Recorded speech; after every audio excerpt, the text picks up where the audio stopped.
Well, hello plant lovers, it is Matthew in Melbourne welcoming you to my channel. Thanks for finding me here on YouTube. I try to grow cold, cool, intermediate orchids here in Melbourne, Australia without any equipment. So greenhouses, grow lights, humidifiers, really just me and them inside, outside, or not at all.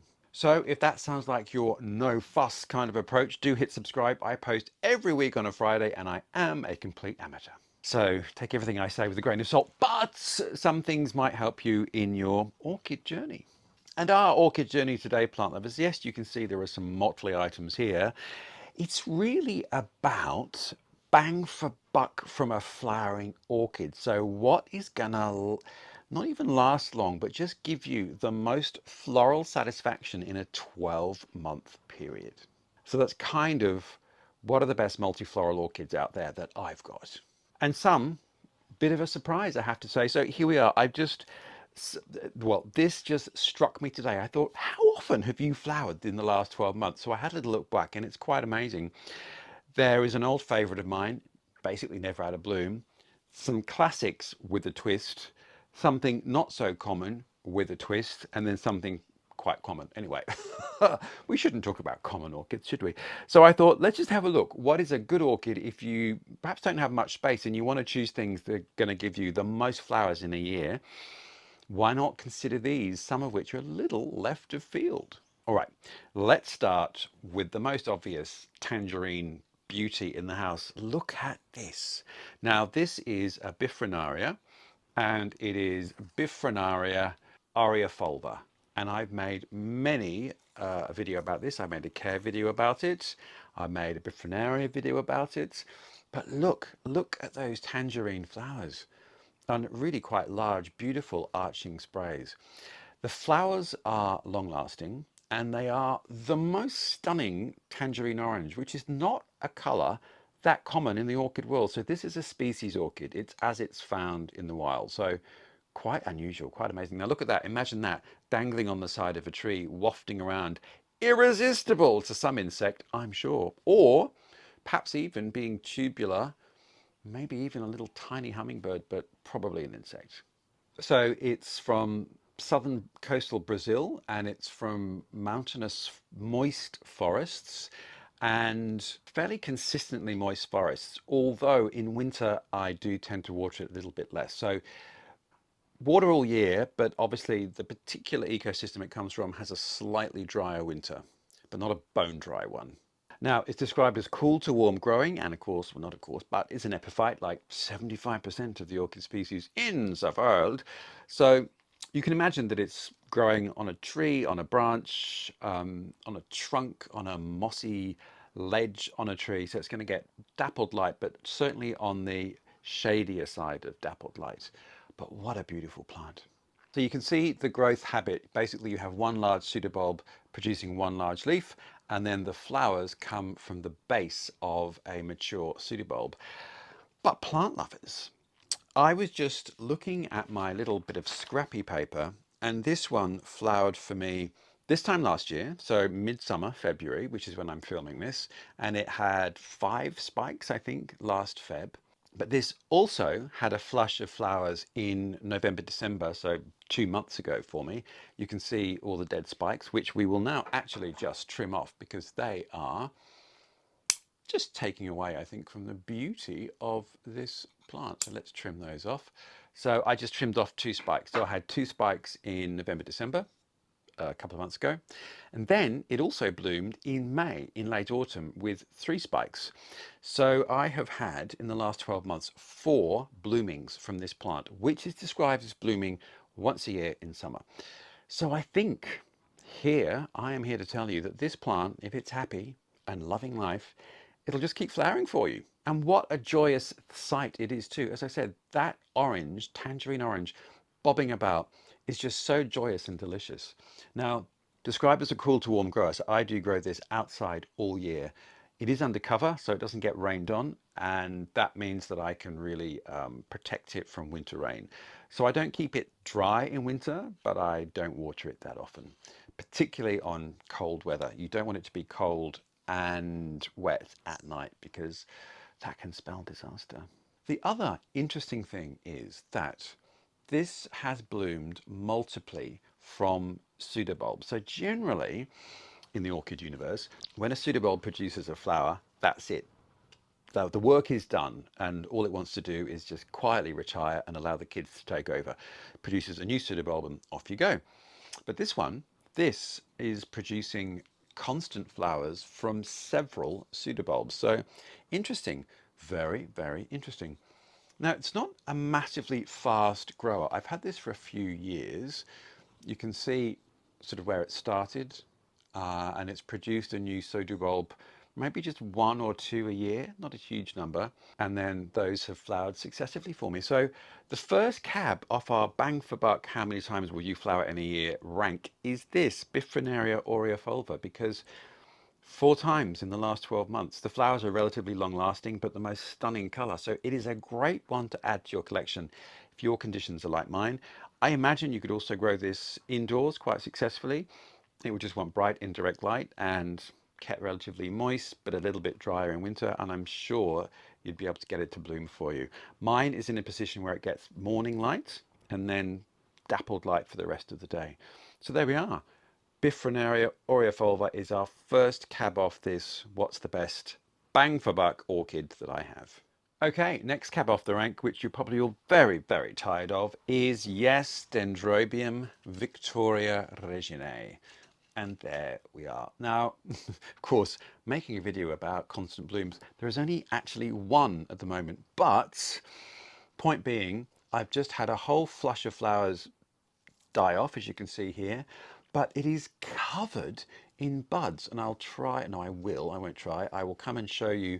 You can see those little green clusters there. These are all buds. So there's multiple flower buds forming on that spike. This one has got flowers that have just died on the end, but it's already got a new little cluster of buds there. And then this cane over here has also got multiple buds forming there. And I think there was one of these canes, this one is the newest mature one, and I think I can see some buds forming at the top. So when the cane has finished maturing, the first flush of flowers are at the apex, and then along the joints, the leaf nodes here are where you'll get flowers. And some of the oldest canes for me, the sort of the almost juvenile ones before the plant really bulked up there, as you can see, that just flowered for me. So moral of the story is, as you know, with these sorts of dendrobiums, although that is perhaps not the most attractive thing in the universe, don't cut it off because it can flower for you. You'll know when they're dead because they get really wizened. Now, Dendrobium victoriae-reginae is from the Philippines, but you'd imagine, well, how can that grow well here for me? That sounds tropical. I grow this outside all year under cover, but it has to deal with my winter nighttime minimums. But it's a high altitude plant from quite high mountainous regions in the Philippines. So it loves that misty, moist, humid, cool conditions, which means I basically water it constantly all year, even in winter. And it is flowering basically all year. I'm trying to think, this last 12 months, there was maybe a month when it didn't have flowers. So it's really incredible. And again, a bit like Bifrenaria aureofulva here, the color of it, which you can't really see because they're just about gone, but that beautiful violet color. I'll drop in some images of when it was in full bloom a few weeks ago. Just stunning to see, particularly in winter when you see this beautiful violety color hanging about in the otherwise dank and dark orchid world that you might have outside in winter. Now, Dendrobium and Its Relatives, a fantastic book by Bill Laravac, Wayne Harris, and Jeff Stoker. I just thought, you know what? Have I ever looked up Dendrobium victoriae-reginae in this book? Maybe I have, but here we go. Interesting paragraph. Medium sized to large epiphytes. The Philippines on Camiguin, Luzon, Mindanao, Mindoro, and Negros Islands. Grows at high altitudes, cool mossy forests where there is year-round rainfall, which means you need to constantly water it. The pseudobulbs are long, much branched, tangled, pendulous, and very slender. That sounds like a Tinder profile. They are deciduous, and the inflorescences occur on leafless stems. Flowering occurs throughout the year. Cool to intermediate temperatures with year-round high humidity are required. The plants may be allowed to dry for brief periods between waterings in winter, but should not be allowed to stay dry for lengthy periods. Semi-shade is best. And that is what I do. When I first bought the plant though, I think I had it in too much shade. I moved it and then it immediately burst into life. But what was interesting about that description, now someone asked me, why the second pot? And well, the second pot is to stop it tipping over, because this hangs in a basket which keeps it nice and upright. It will overbalance without that pot. Multi-branched. Now, as you can see, it is a brancher, plant lovers, and they are not cakey, so they're not new little canelets growing. You can see that one there. So yeah, quite a vigorous grower with lots of branches, and the branching canes are as capable of flowering as the others. Now, I would say that book does say it blooms from leafless canes. Not my experience. So certainly the canes mature and they start to lose their leaves from the base up. But as you can see with this one, still has leaves, and we've got flower buds appearing at the base there. But of course I have had, and this one is a great example, flowers emerging on a completely leafless cane, like that one there. You can see those green buds appearing at the tip.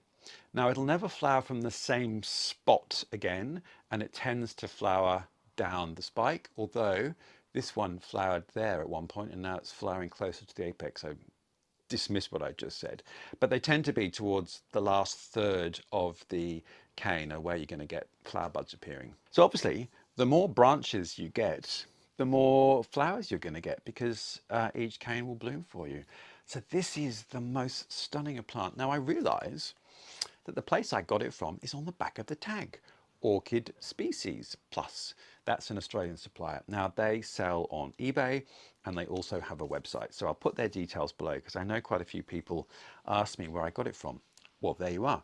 Just a note to remember though, international viewers, Australian suppliers cannot ship live plants out of the country, nor can you ship them into the country. We're an island and nothing can come in and come out. We have very rigid quarantine controls here. So unfortunately, if you're outside of Australia, no point going to that website because you won't have any luck. But I'm quite sure in bigger markets like North America and Europe, you will be able to find victoriae-reginae, and this is a form called blue bouquet. So there's different forms of it which allegedly have, you know, stronger blues. It's not blue, it's violet, purple, but anyway, whatever you want to call it. Stunning, stunning orchid.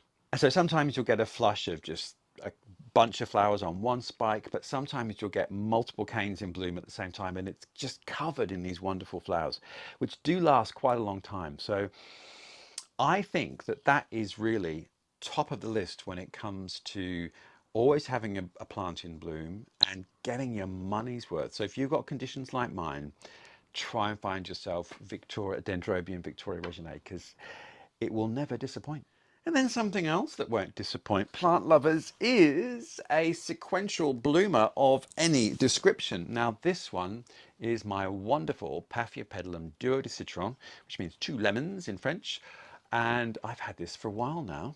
It blooms every 2 years for me, but it's a successive bloomer. So you have the flower spike here, and then it produces a flower, and then another one, and then another one. And this can produce 4, 5, 6 flowers. And that will last you about 6 months. Now that is a longer shelf life than many a flowering plant. So any orchid that's successive, and there aren't that many, but there are some great ones to find. So I think perhaps Psychopsis might be one of the most famous, those sort of butterfly orchids.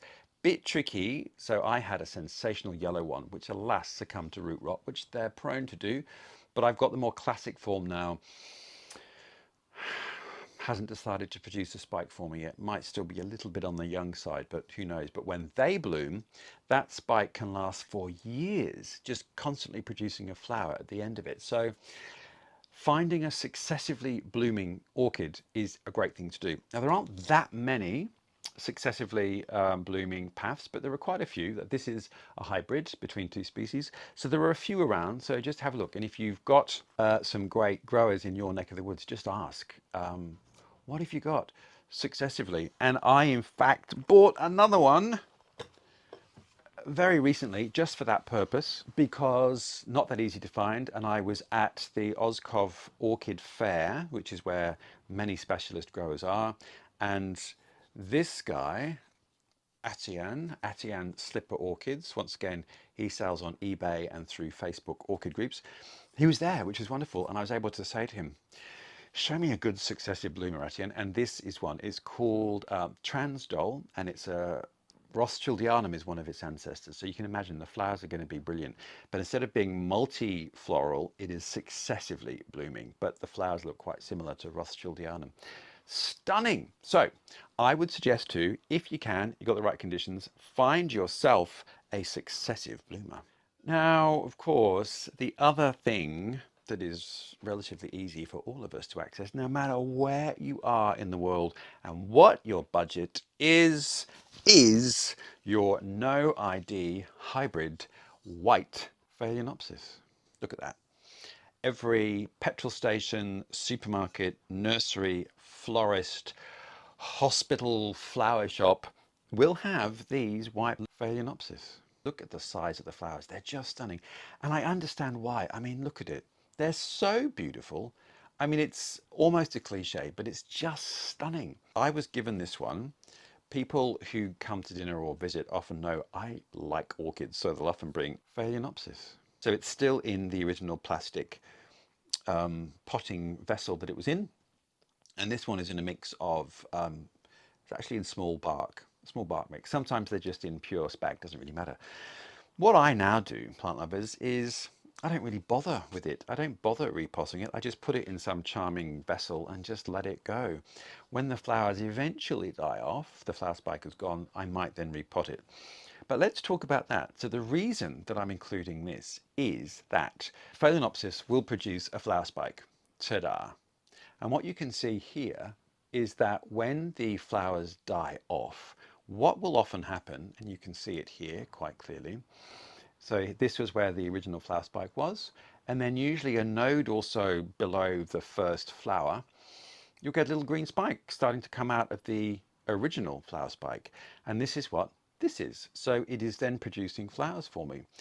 Very, very beautifully so. And that will then continue to grow from the end of the spike producing flowers until that dies. And then this will branch again, or it might branch from somewhere else. So what you can have basically is a plant that is constantly in a flowering cycle for you. And these spikes here, which emerge from the existing one, tend to mature and bloom much faster than an original spike would do. So you'll get your flowers pretty quickly after the sort of the mother spike has died off. And in this case, this is a multi-spiked orchid, and I have got my new spike coming here, and I've got this one that's already opened. So I'm not going to be without flowers on this for a year probably. The only drawback, I think, is that sometimes these can get quite branchy and straggly.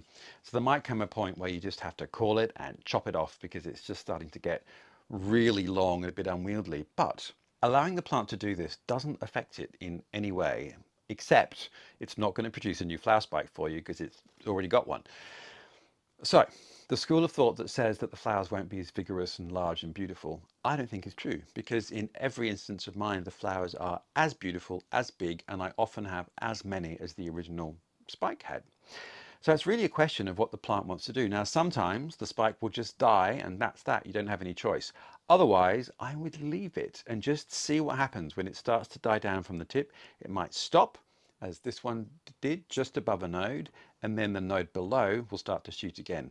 Then you can trim off your dead bit and let the new growth go for it. So your supermarket Phalaenopsis can give you constant delight and joy. So that would be one of my top 5, if we're going to do a list of 5, orchids to have that's going to give you basically as much flowering capacity as is possible in a 12-month period. So there you go.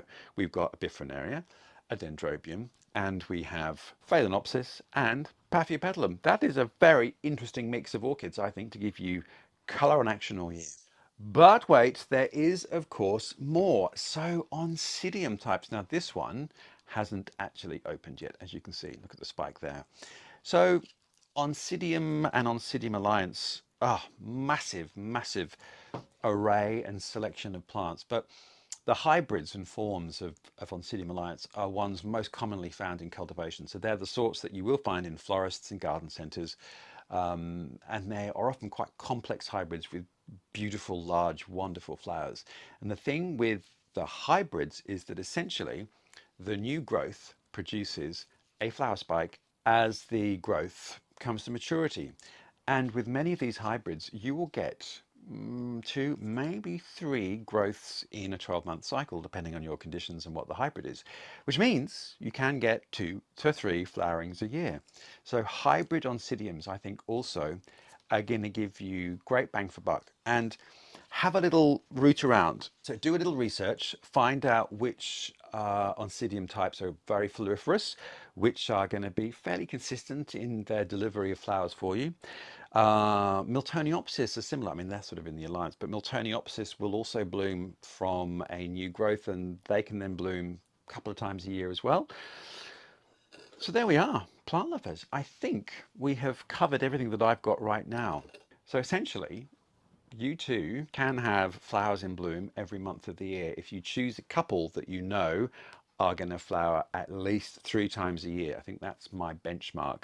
Many things will only bloom once. Some things will bloom twice, but not many will bloom 3 times or more in a 12-month period. I have made Phalaenopsis videos, I have made Bifrenaria videos, I've made Dendrobium videos, and I've made Paphiopedilum videos and Oncidium videos. So I will link those throughout this video so you can have a little look and see my basic care. But these are either inside or outside or not at all. So these two are outside all the time and the rest are inside all the time. But depends on your conditions. Essentially, you should be able to find some types of orchids that are going to be in bloom for you throughout most of the year. And that is very satisfying if you don't have much space and you want an orchid that's doing its beautiful thing as often as possible. Well, no fragrance. It's supposed to have, but mine doesn't. Hey ho. Plant lovers of the world, thank you for watching. I post every week on a Friday, so hit subscribe if you're vaguely curious about what we're doing next week. And I hope all is well in your world, that your orchids are behaving and flowering for you, and I look forward to seeing you next week.